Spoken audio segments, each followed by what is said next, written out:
Hey everybody, it's the abstractionist. Oh shit. It was like the fuck. I am here with Astrology for the Soul. So I ended up reading North Node in Aquarius, and I was like, damn, like I really am on a roll with the reading. But I enjoyed this chapter a lot. I felt like it was just slightly repetitive also.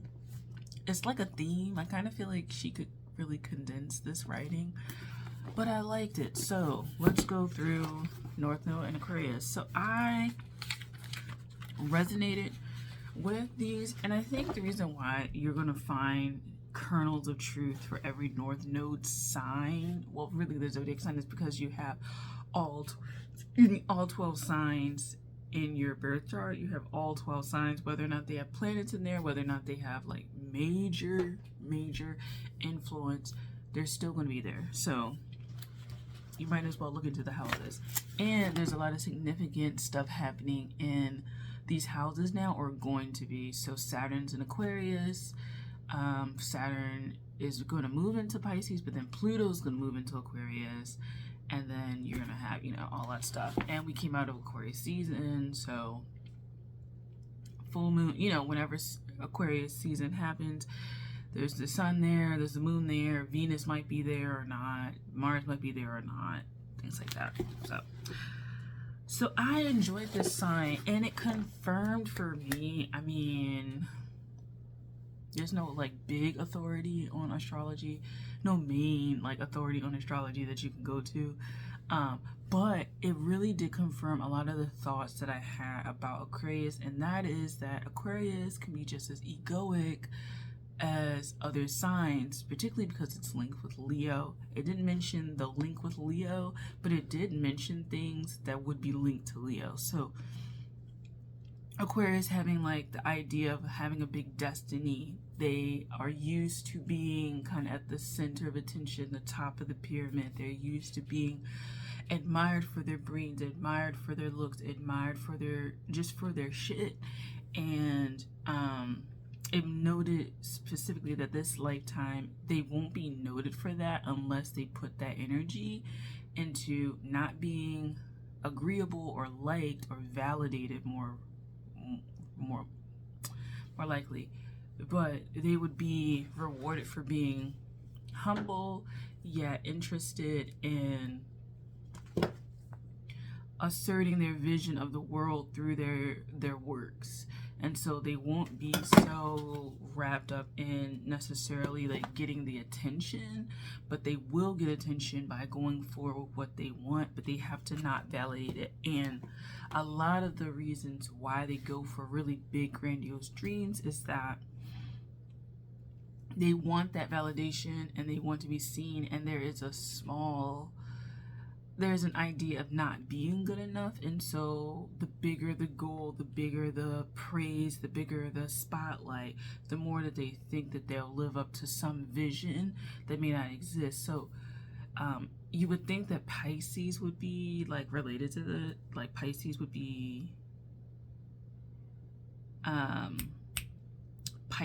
be the sign that talks about this. But Aquarius, to me, it's the first sign that I think we really start to get into spirituality. I was just thinking about this after I read the book, after I read this chapter, that Aquarius is the first sign that I think really starts to understand the macro and the micro, and starts to understand the world as far as like dimensions, and that there's a veil and perhaps things that are other than human, as one of the teachers I've looked at calls them.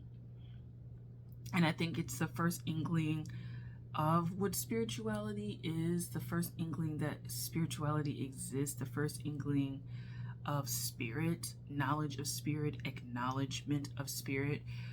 Because a lot of this chapter focused on Aquarius dealing with like the psychological, like the id, superego, ego, but it also talked about needing the help of other people, and needing the help of guides, God, angels, whatever you want to call, and that it's not a sign that should do things alone. It truly is supposed to be a humanitarian sign, And that means that you can't do things alone. You can't, you know, you want to do shit your way. You want to do shit with your vision in mind.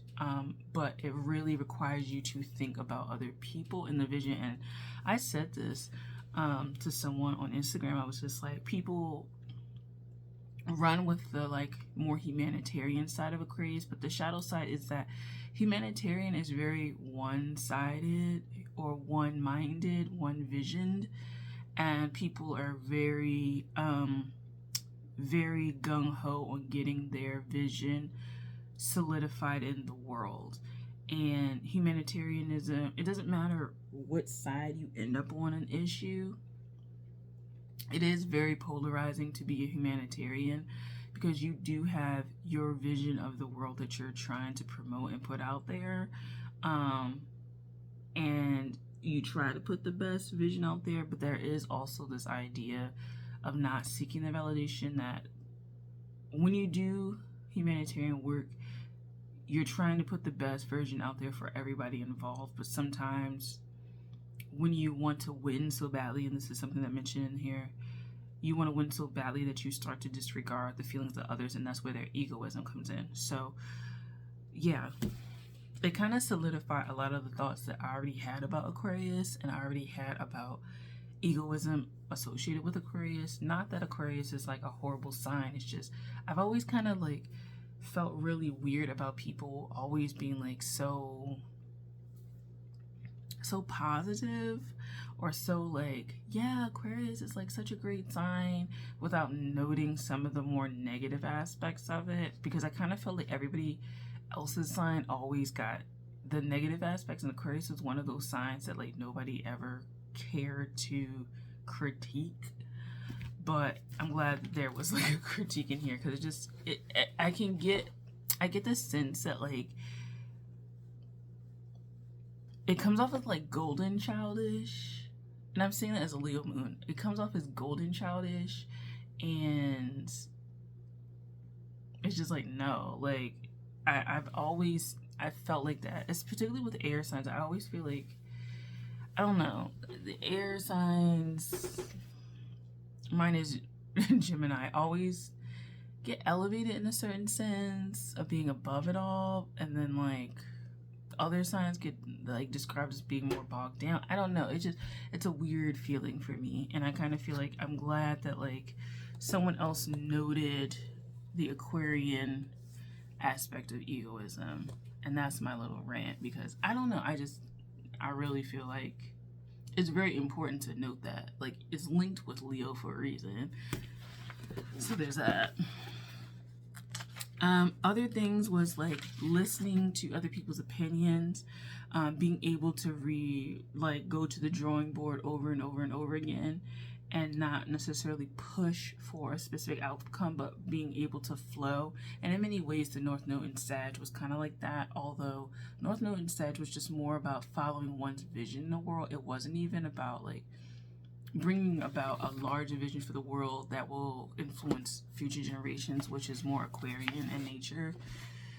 It was just more about doing your thing, and other people will be like, yeah, go for it. This one is kind of like you start to recognize the influence of the world, and I think that is that last quadrant of the astrological wheel, is kind of like these things do end up affecting the consciousness of people outside of ourselves, but then larger groups of people outside of ourselves. And it did mention that if Aquarius tries to go up against large numbers and being like very resistant, that they end up getting thwarted, or if they try to go forward with something like bullheaded kind of with the egoism, they often get thwarted, and they often end up having a lot of obstacles, and the humility that they don't use ends up being their like downfall, because they'll have a why is this happening to me mentality, and I deserve better than this. And I'm a Leo moon, so I recognize, I can clock what they're saying very easily. It's just the opposite sign, it's just expressed differently than myself. So yeah, it was very interesting to note that. It mentioned that they had an overdeveloped ego, and so the super ego was what they wanted you to focus on, I think. Let me see. Yeah, it said the super ego was neglected, and it's like here the id refers to primal needs and desires, ego to the aspect of self that mediates those wants with the outside world, and the super ego to an awareness of other people's needs, society norms, society's mores, etc. So essentially, the ego was overdeveloped. It was very indulged in previous lifetimes, if you believe in that previous, past life thing. And this time around, like, you do have things about you that are special. You do have things to share. You do have things to bring out into the world that will inspire the world, that are ahead of its time, and blah blah blah. But the thing about it is, you are going to get rejected, you're going to get rerouted, you're going to be told no, and you're going to have to deal with like equality or being on an equal playing field with people who you may think are beneath you for one reason or another. And cool. Issues of timing, because Aquarius is very like forward thinking and fast. Issues of timing, issues of mismanagement, issues of misalignment were very prominent in this chapter, and it's something that I can relate to in my career life.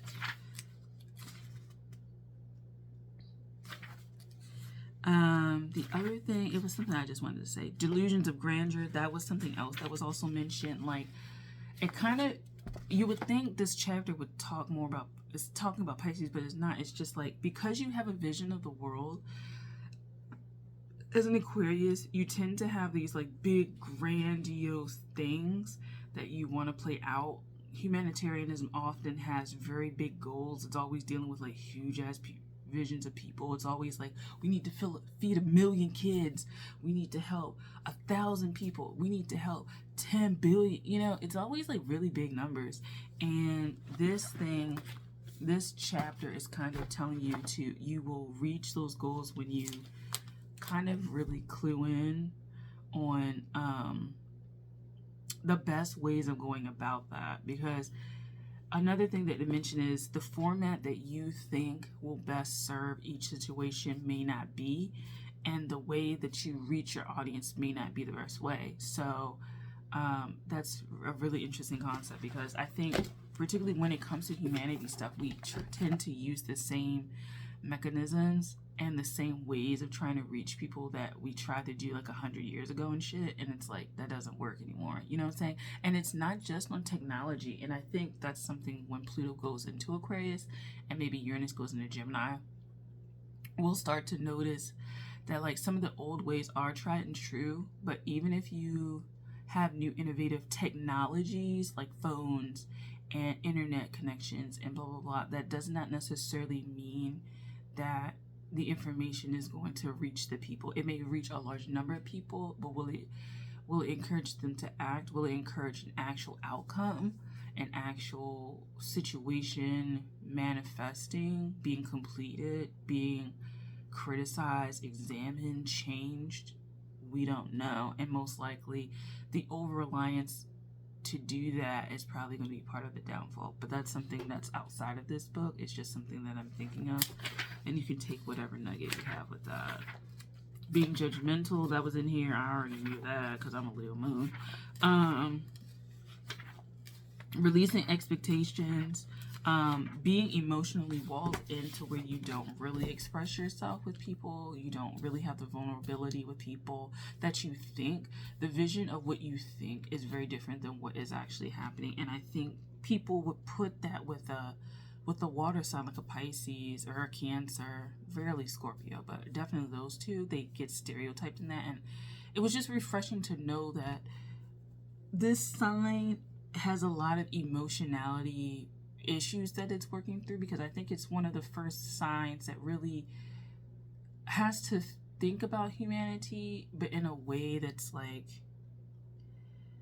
it's like acknowledging multiple facets of people, multiple facets of society, multiple facets of living, and having and being able to express that verbally through your life, through interactions with others. And I think there's a responsibility there that Aquarius doesn't yet tap into and doesn't yet feel comfortable with when you're stepping outside of that. Because Capricorn feels really bogged down and accomplished and wanting people to conform. And I think people, perhaps under that influence, are more internally acknowledging certain things. But I think once you move into Aquarius, there's something about that air that really forces you to be like objective. It forces you to have different multiple visions. And it also frees you from being so internally communicative and having to be externally communicative.